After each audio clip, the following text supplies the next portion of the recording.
الحمد لله رب العالمين والصلاة والسلام على أشرف الأنبياء والمرسلين وعلى آله وأصحابه وأزواجه وذرياته وأهل بيته أجمعين. أما بعد، فقد قال الله تبارك وتعالى في القرآن المجيد والفرقان الحميد: فأعوذ بالله من الشيطان الرجيم، بسم الله الرحمن الرحيم. من ذا الذي يقرض الله قرضا حسنا فيضاعفه له أضعافا كثيرة. صدق الله المولانا العظيم وصدق رسوله النبي الكريم، ونحن على ذلك من الشاهدين والشاكرين والحمد لله رب العالمين. محترم حاضرین کرام، معزز بزرگوں اور میرے دینی بھائیوں،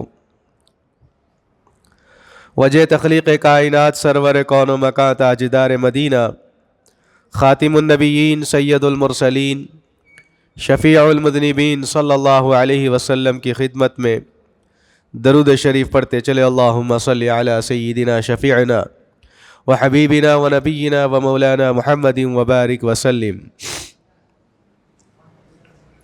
اللہ تبارک و تعالی نے قرآن مجید و فرقان حمید کو ہم تمام کی ہدایت کے لیے نازل فرمایا. میرے اور آپ کے آقا حضور پر نور صلی اللہ علیہ وسلم کو رب العالمین نے رحمت للعالمین بنا کر مبعوث فرمایا. آقا دو جہاں صلی اللہ علیہ وسلم کے ہزاروں کروڑوں احسان عظیم ہے کہ اللہ نے آپ کی امت میں ہم کو پیدا فرمایا، ہم کو مسلمان بنایا، ایمان والوں کے گھروں میں پیدا فرمایا. چنانچہ قرآن پاک میں اللہ تبارک و تعالی نے یہ فرمایا کہ تم میں سے کون ہے جو اللہ کو قرض دینا ہو، اللہ کو قرض دیتا ہو. یقرض اللہ قرضا حسنا، اور وہ بھی ایسا قرض جس کو قرض حسنہ کہا جاتا ہے. اور پھر اللہ تبارک و تعالی نے دوسری آیتوں کے ذریعے سے فمن تصدق به فهو کفارۃ اللہ فرمایا کہ صدقے کا معاملہ اللہ کے بندے سے بڑا خاص جڑا ہوا ہے. انسان اپنی زندگی کے اندر وقتاً فوقتاً حالات دیکھتے رہتا ہے، اور انسان کو معلوم ہے، مسلمان کو جو کلمہ گو ہے اس کو معلوم ہے کہ صدقہ کرنے کا اجر اللہ کتنا بڑا عظیم اجر عطا فرماتا ہے، اور اس کے لیے کوئی اللہ نے قید نہیں رکھی کہ اگر آپ کو اللہ کے راستے میں دینا ہے تو 1 لاکھ ہی دینا پڑے گا، 10 لاکھ ہی دینا پڑے گا، 50 لاکھ ہی دینا پڑے گا، 10,000 دینا پڑے گا، 1,000 دینا پڑے گا. بلکہ حدیث پاک کے اندر بات آتی ہے جتنی وسعت اللہ کے بندے میں ہوتی ہے اس کے مطابق دے سکتا ہے، اگر اس کی نیت اللہ کے راستے میں خرچ کرنے کی ہو، اخلاص ہو، دکھاوا نہ ہو، ریاکاری نہ ہو. اگر وہ 1 روپیہ بھی اللہ کے راستے میں خرچ کرتا ہے تو احد کے پہاڑ کے برابر اجر اس کو لکھا جاتا ہے. اور اگر 1 لاکھ روپے بھی اگر دیتا ہو، اس کے اندر دکھاوا ہو، ریاکاری ہو، نام و نمود ہو، دکھلاوا ہو، تو یہ 1 لاکھ روپے دینا بھی اس کے لیے کوئی اجر کا ذریعہ نہیں بن سکتا. تو صدقے کے معاملے میں ہم بڑے محتاط ہونا چاہیے. اس کو چھوٹی سی چیز سمجھتے ہیں، وقتاً فوقتاً اٹھتے بیٹھتے چلتے پھرتے صدقہ دے دینا چاہیے.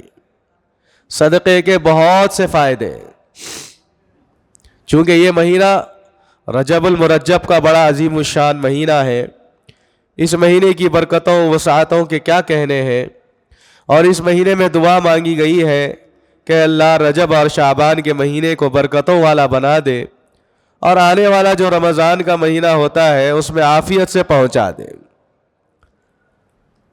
تو جب برکتوں کا جب معاملہ ہے، برکتوں کا سلسلہ چل رہا ہے، تو اسی مہینے کے اندر ہم یہ کام بھی کرنا شروع کر دیں کہ ہم اپنی جانب سے، اپنے بچوں کی جانب سے، اپنے اہل و عیال کی جانب سے صدقہ کرتے رہنا چاہیے. اس لیے کہ احادیث مبارکہ کے اندر بہت بڑی فضیلتیں صدقے کے بارے میں آئی ہیں. آدمی اگر سالوں سال بیماری میں مبتلا رہتا ہے، پوری دنیا کے بڑے سے بڑے ڈاکٹروں سے علاج بھی اگر کروا لیتا ہے تو بھی اس کی بیماری دور نہیں ہو رہی ہے، تو کبھی صدقے والا تجربہ آزما لینا اور پھر اس کو شفایاب دیکھ لینا. بہت سے لوگوں کے حالات ہم نے دیکھے، بڑی بڑی بیماریاں، کینسر کی جیسی بیماریاں بھی ویسے بندے شفایاب ہو گئے صدقے کے ذریعے سے. تو لہذا اٹھتے بیٹھتے چلتے پھرتے ہم جو ہے صدقہ دیتے رہے، بچوں کو سکھاتے رہے، بچوں کو جو ہے بتلاتے رہے کہ دیکھو بیٹا، یہ جو اللہ کے بندے ہیں بڑے کمزور ہیں، غریب ہیں، لاچار ہیں، ان کے اوپر ہمارا حق ہے، اللہ نے ہم کو دیا ہے تو تم ان کو دیتے رہنا، دینے کی عادت ڈالنا.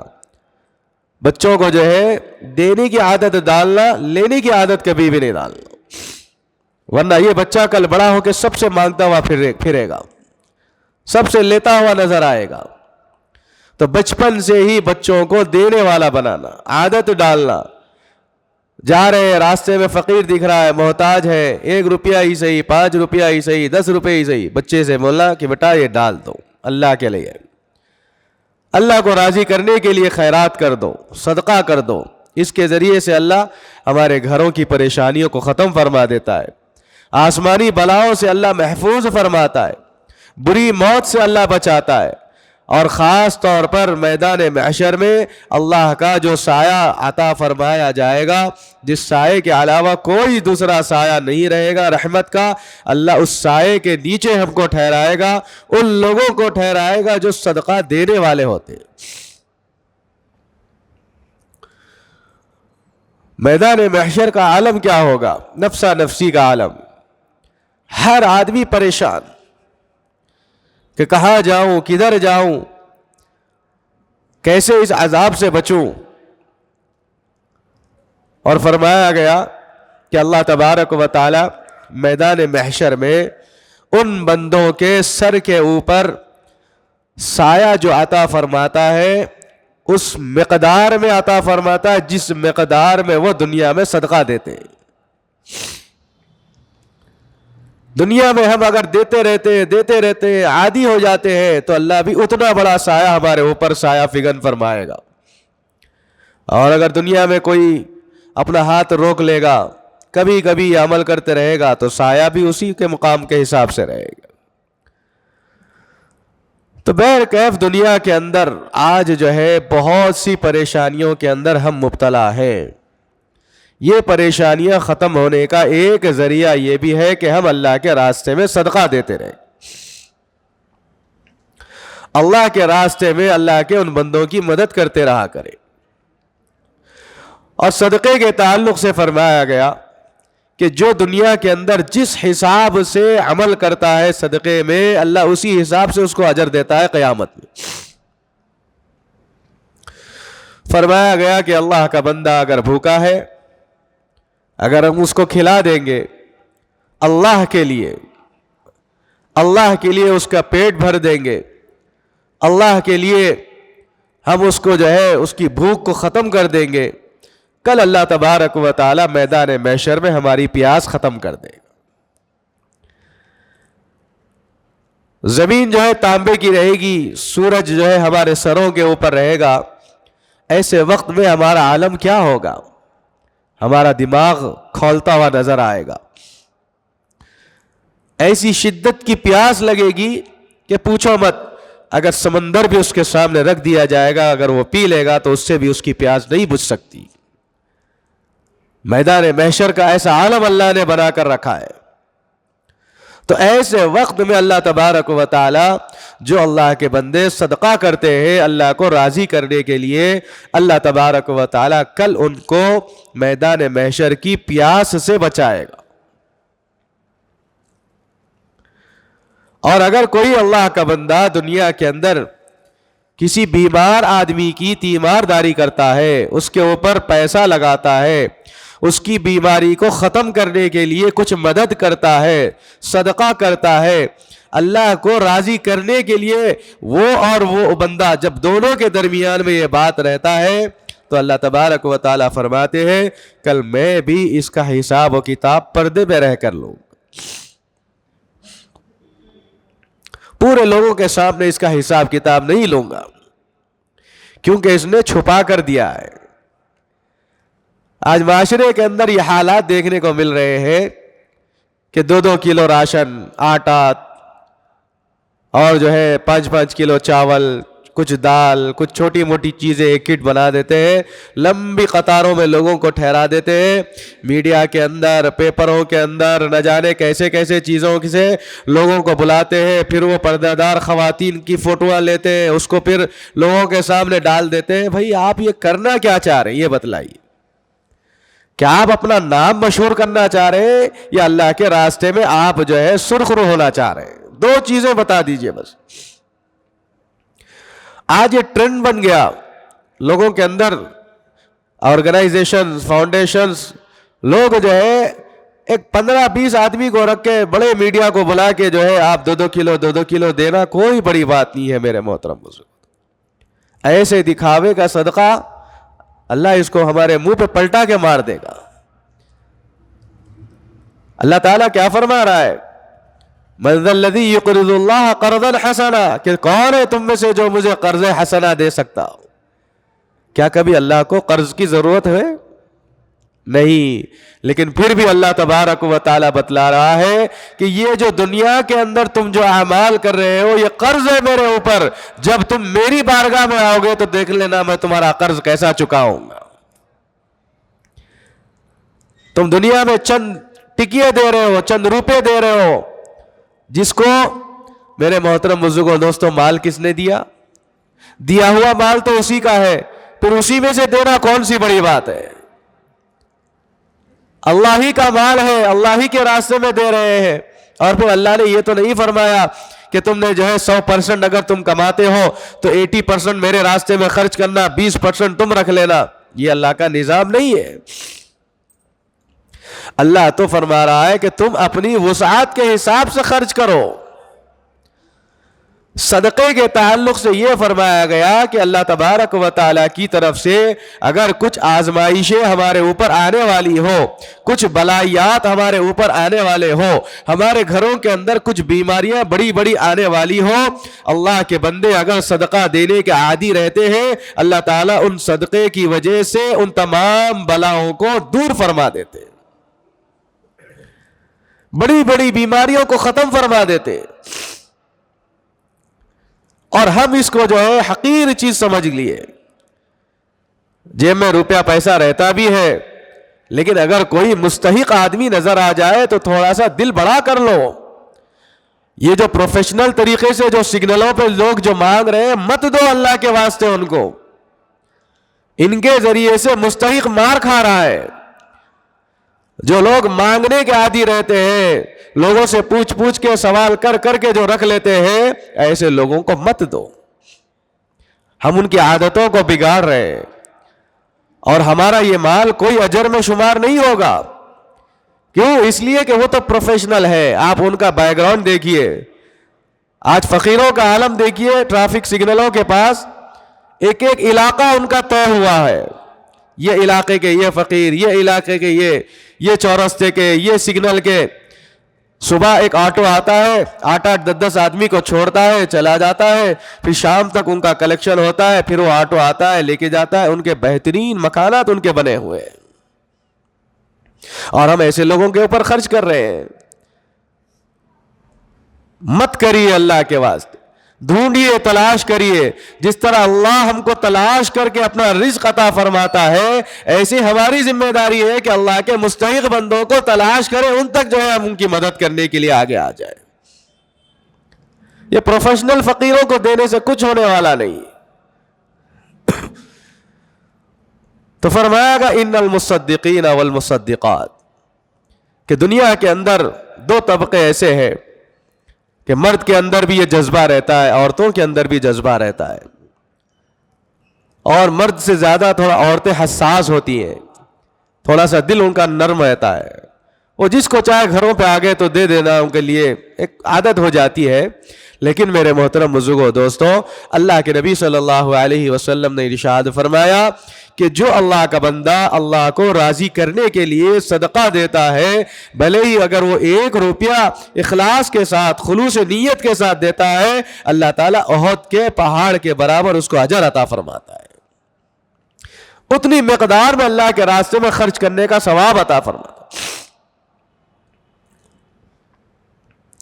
آج معاشرے کے اندر ہمارے بھائی, ہماری بہنیں, ہمارے رشتہ دار, ہمارے اڑوس پڑوس میں ہی جو ہے بہت سے لوگ خستہ حالت میں ہیں. ہماری نظر کیوں نہیں جاتی؟ کیا ہو گیا ہماری نظر کو؟ دور تو دیکھ رہی ہے ہماری نظر, قریب دیکھنے سے کیوں کتراتی ہے؟ اپنے اطراف میں دیکھیے. بعض مرتبہ شادی بیاہ کے اندر کسی سے ملاقاتیں ہوتی ہے تو ایک بھائی کی ٹھاٹ باٹ, بڑی گاڑی اور اس کا آنا, اس کے پیچھے لوگوں کا جم غفیر رہنا, اس کے کپڑے برانڈ, اس کے جوتے برانڈ, اس کی گھڑی برانڈ, اس کی گاڑی برانڈ, سب برانڈ والے ہیں. اور لیکن جب اس کا اور ایک بھائی سے ملاقات ہوتی ہے تو بیچارہ نارمل کپڑے پہن کے بیٹھا ہوا ہے. بھائی آئے تو اٹھ رہا ہے, مل رہا ہے. تو کیا یہ بھائی کو گوارا ہے کہ وہ جو ہے ٹھاٹ باٹ سے چلے اور اس کا سگا بھائی جو اس کا خون ہے وہ جو ہے کمتر حالت میں نظر آ رہا ہے؟ دنیا کیسی بے حسی پہ جو ہے ہم کو لے کے چلے گئی. بھائی کی ذمہ داری ہے کہ وہ کتنا بھی ہو اس کا خون ہے اس کی مدد کرے, اس کا ساتھ دے, اپنے کاروبار میں اس کو شامل کرے, اپنے گھر کے اندر اس کو لائے, اس کو رکھے, اس کا ساتھ دے. اگر کچھ کوتاہیاں ہوتی ہے, کچھ برائیاں ہوتی ہے تو اس کی خیر خواہی کرے, اس کی اصلاح کرے, اس کو سمجھائے, اس کو دین کی طرف بلائے. اگر وہ دین سے پھر رہا ہے تو اس کو دین کی طرف بلا کر اس کی مدد اور نصرت کرتے رہا کرے. یہ بھائی ہونے کا فرض ہے میرے محترم بزرگوں دوستو. ایک بھائی بڑا جو ہے مالدار ہے اور اس کی بہن کرائے کے گھر میں تڑپ رہی ہے. یہ معاشرے کے سلگتے ہوئے موضوع ہے میرے محترم بزرگوں دوستو. آپ اپنی بہن کو نہیں, جب پوچھا جائے کہ آپ نے کیوں اپنی بہن کا سہارا نہیں بنے تو کہتے ہیں بھائی ہمارے والد نے جو ہے جو پیسہ تھا شادی کر کے دے دیے, خرچ کر دیا, اب ہمارا کام ہو گیا. میرے محترم بزرگوں دوستو, تمہیں معلوم نہیں ہے کہ اسی بہن کے ہاتھ اللہ کی بارگاہ میں اٹھتے ہیں جس کی وجہ سے اللہ رزق تم کو عطا فرماتا ہے.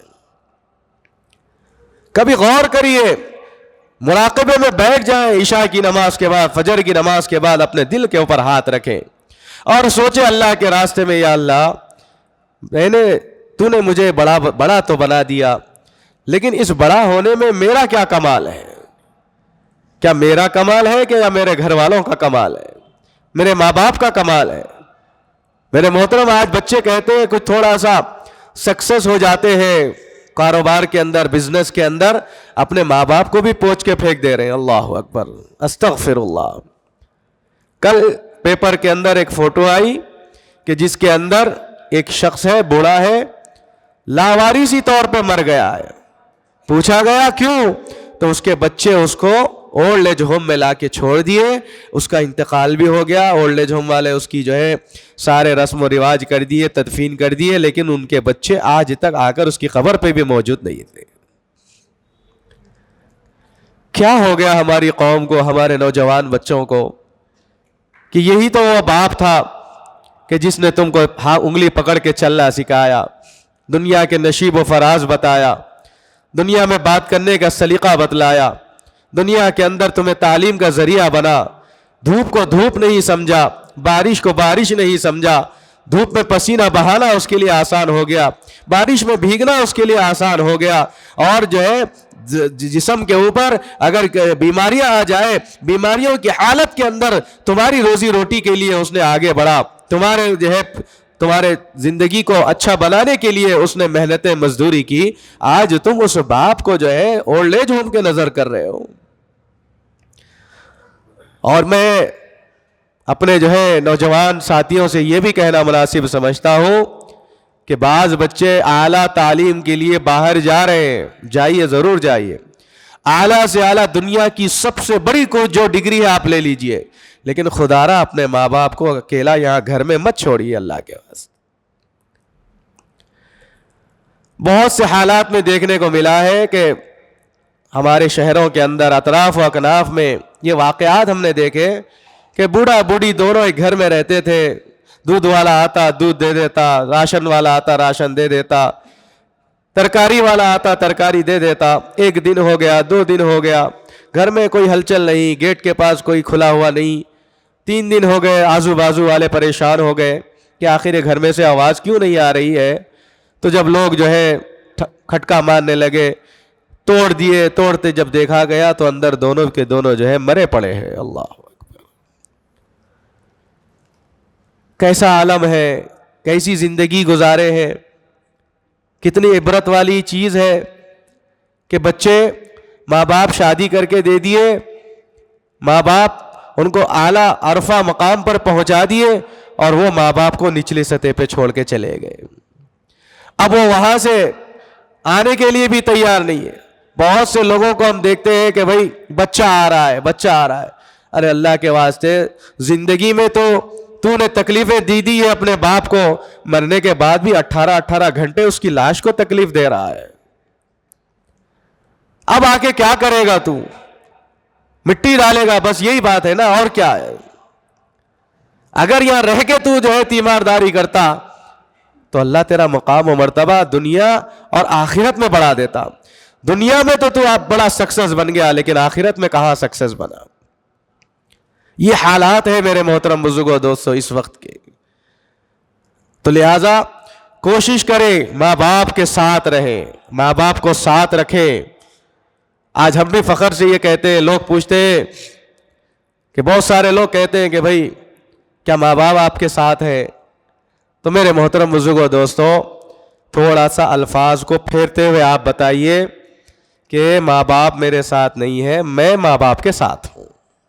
الفاظ پھرانے سے دیکھ لیے ترجمہ کتنا بدل جائے گا. ارے ہماری کیا مجال ہے کہ ہم اپنے ماں باپ کو ساتھ میں رکھیں. ہم بڑے ہو کے مر بھی جائیں تو ہم ماں باپ کے ساتھ رہنا ہمارے لیے فخر کی بات ہے. ماں باپ کو میں رکھ رہا ہوں, میں پال رہا ہوں. بہت سے لوگوں کو ہم دیکھ رہے ہیں, سن رہے ہیں کہ میں نے جو ہے اتنا کیا, اپنے باپ کو ایسا کیا ایسا کیا. کوئی بڑا عمل نہیں کیا. اللہ کے نبی صلی اللہ علیہ وسلم کے پاس صحابی رسول آئے, آ کر عرض کرنے لگے, یا رسول اللہ صلی اللہ علیہ وسلم, کیا حج کے اندر میں اپنی والدہ کو کندھے پہ بٹھا کے صفا مروہ طواف سارا حج کے ایام, منا مزدلفہ عرفات کے جبرات کے سارے چکر میں کرا دیا, تو کیا میں نے اپنی ماں کا حق ادا کر دیا؟ اللہ کے نبی نے فرمایا, اللہ کے بندے کیا پوچھ رہا ہے تو؟ کیا اتنا ہی کرنے سے تیرے ماں کا حق ادا ہوگا؟ تیری ماں کا حق تو وہ ادا نہیں ہوا جب تو پیدا ہونے پر جو درد ہوا تھا وہ حق بھی تو ادا نہیں کر سکا, اور تو کہہ رہا ہے کہ ماں کا حق ادا کرنے. میرے محترم بزرگوں, آج حالات اور دنیا کے اندر یہ سوشل میڈیا, آج آپ دیکھ لیجئے رشتوں کے جو حدود ہوتے ہیں وہ حدود ہمارے ختم ہو گئے. باؤنڈریز جس کو کہا جاتا ہے, ساس کا ایک مرتبہ ہوتا ہے, بہو کا ایک مرتبہ ہوتا ہے, بیٹی کا مرتبہ ہوتا ہے, سسرالی رشتہ داروں کا ایک مرتبہ ہوتا ہے. بہت سے گھروں کے اندر اور جو ہے ویڈیوز کے اندر دیکھنے کو لوگوں نے بتایا لا کر کہ ساس کو بھی ویڈیو میں لا لیا جاتا ہے, بہو کو بھی ویڈیو میں لا لیا جاتا ہے, مذاقیں اڑایا جا رہا ہے, پھپھو کا مذاق اڑایا جا رہا ہے, بہن کا مذاق اڑایا جا رہا ہے. یہ ہمارے رشتوں کو نعوذ باللہ پامال کر دیا جا رہا ہے. آپ جو ہے میڈیا کے اندر, سوشل میڈیا کے اندر ہمارے رشتوں کی دھجیاں اڑائی جا رہی, اور ہمارے بچے بس دیکھ رہے ہیں, مسرور ہو رہے ہیں, خوش ہو رہے ہیں. آپ اس کا بائیکاٹ کریے. ہمارا اسلامی معاشرہ ایسا نہیں ہے. ہمارے پاس ہر ایک کا ادب و احترام ہے, ہر رشتہ داری کا مقام ہے, ہر ایک کا جو ہے ادب و احترام ہمارے پاس موجود ہے, اور ہم سمجھ نہیں پا رہے ہیں اس کے تعلق سے کیا کرنا ہے. اور خاص طور پر جو حدود ہے, جو ہماری باؤنڈریز ہے, اس کا لحاظ رکھیں. بڑا بھائی ہے, بڑا بھائی کو وہ مقام دیجئے جس طرح حدیث پاک کے اندر بات آتی ہے کہ اگر کسی کا باپ چلا جائے دنیا سے تو اس کے بڑے بھائی کے اندر باپ کی شبیہ دیکھ لیا کرو, اس کے اندر نظر آ جائے گی. بہن ہے, ماں نہیں ہے, تو بہن کے چہرے میں تھوڑا سا آپ اس کو زوم کر کے دیکھ لیں تو ماں کی شبیہ بہن کے اندر نظر آئے گی. یہ اللہ نے رشتے بنائے ہیں ایسے. ایسے خوبصورت رشتے اللہ نے ہم کو دیے ہیں، آج ان رشتوں کو ہم جو ہے نظر انداز کر رہے ہیں. بہن گھر میں آ رہی ہے، کوئی اس کا ادب لحاظ نہیں، بس آتی ہے چلے جاتی ہے، اس کو نیگلیکٹ کر دیا جا رہا ہے، بس اس کو ایسے ہی ملتے ہیں چلے جاتے ہیں، پیشانی پہ بل آ رہے ہیں، مہمان آ رہے ہیں پیشانی پہ بل آ رہے ہیں. اگر کوئی باہر کا کوئی بزنس مین آ جائے بڑی خاطرداری ہوتی ہے، لیکن بھائی ہمارا آ رہا ہے، بہن ہماری آ رہی ہے تو پیشانی پہ بل آ رہے ہیں، چلو یہ بھی آ گئے، اسی وقت آنا تھا، ایسے تانے ہو رہے ہیں. اللہ کی رحمت لے کے آتی ہے. بہن جب گھر میں آتی ہے اللہ کی رحمت لے کر آتی ہے، بھائی جب ہمارے گھر میں آتا ہے اللہ کی رحمت لے کر آتا ہے. آج ہم کو اس بات کو سمجھنے کی ضرورت ہے. عام طور پر جو ظاہری جو دوستانہ ہمارا ہے آج اس کو توجہ دے رہے ہیں، اور جو ہمارے حقیقی رشتہ داریاں ہیں آج اس کو ہم جو ہے بالکل جو ہے نظر انداز کر رہے ہیں. یہ معاشرے کی اصلاح کے اندر یہی تو کام ہم کو کرنا ہے، اپنے گھروں سے شروع کرنا ہے. ماں باپ کی قدردانی کر لو میرے محترم بزرگوں دوستو. اللہ سب کو توفیق دے اپنے ماں باپ کی خدمت کرنے کی، ادب و احترام کرنے کی. جن کے ماں باپ چلے گئے یا اللہ ان سے پوچھو آپ کے ماں باپ کی قدر کیا ہوتی ہے، ماں کا مرتبہ کیا ہوتا ہے، باپ کی عظمت کیا ہوتی ہے. اب جو ہے جانے کے بعد پچھتانے سے کوئی بات ہونے والی نہیں ہے ابھی موجود. ان کی قدردانی کر لو، ان کی خدمت کر لو. قرآن کہہ رہا ہے وَاخْفِضْ لَهُمَا جَنَاحَ الذُّلِّ مِنَ الرَّحْمَةِ. اپنے ماں باپ کے لیے 2 کندھے پیش کر دو خدمت کے لیے، رحمت کے ساتھ، عزت کے ساتھ، ادب کے ساتھ. وَقُلْ رَبِّ ارْحَمْهُمَا كَمَا رَبَّيَانِي صَغِيرًا. دونوں کے لیے دعائیں کرتے رہا کرو. اللہ کے نبی نے دعا سکھائی ہے، اے اللہ جس طرح ہم بچپن میں بغیر کسی گناہ کے ہم تجھے نظر آتے ہیں، بڑے دھلے ہوئے رہتے ہیں، اور بچپن کی زندگی بھی کیسی زندگی ہے، بچہ چھوٹا ہے، بے عیب رہتا ہے، بے گناہ ہوتا ہے، اللہ ایسے ہی ہم کو بنا دے. یہ دعا کرنے کا سلیقہ اللہ کے نبی نے سکھایا ہے. تو میں یہ عرض کر رہا تھا کہ اللہ کے راستے میں خرچ کرنا ہے، ماں باپ کے اوپر بھی خرچ کرنا ہے، بہن بھائی کے اوپر بھی خرچ کرنا ہے.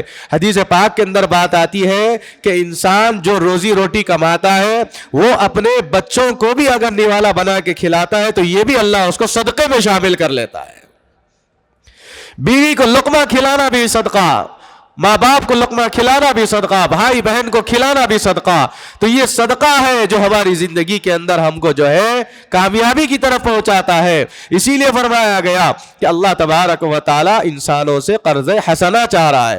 ہم اللہ کو قرضہ نہیں دے سکتے، کیوں؟ اس لیے کہ ہمارے پاس وہ سکت نہیں ہے، ہمارے پاس وہ مزاج ہی نہیں ہے. اللہ کہہ رہا ہے بندے تیرے جیب میں پیسے کس نے دیے، تیرے بینک میں بیلنس کس نے دیا، تجھے پراپرٹی کس نے دی، تجھے اعلیٰ عہدوں پہ کس نے پہنچایا، اور تجھے جو ہے بڑا اعلیٰ عرفہ مقام کس نے دیا. یہ سارے کے سارے مقام تو اللہ کے ہیں، تو میرے راستے میں خرچ کرنے سے کیوں کتراتا ہے؟ اللہ کے راستے میں خرچ کرنے سے ہم کو اپنے جیب جو ہے نظر آتے ہیں.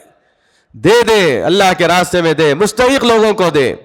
ہمارے ہاں مدرسہ چلتا ہے اس مدرسے کو دے، آپ کے کچھ مدرسے اس مدرسے کو دے، مسجد کے کام میں دے، فی سبیل اللہ کے کاموں میں دے. ایک مرتبہ لکھا گیا کہ ایک آدمی کے پاس بیماری آ گئی، اس کے جسم میں پھوڑے ہو گئے، پھنسیاں ہو گئی، اب اس کے اندر سے خون جاری ہو رہا ہے.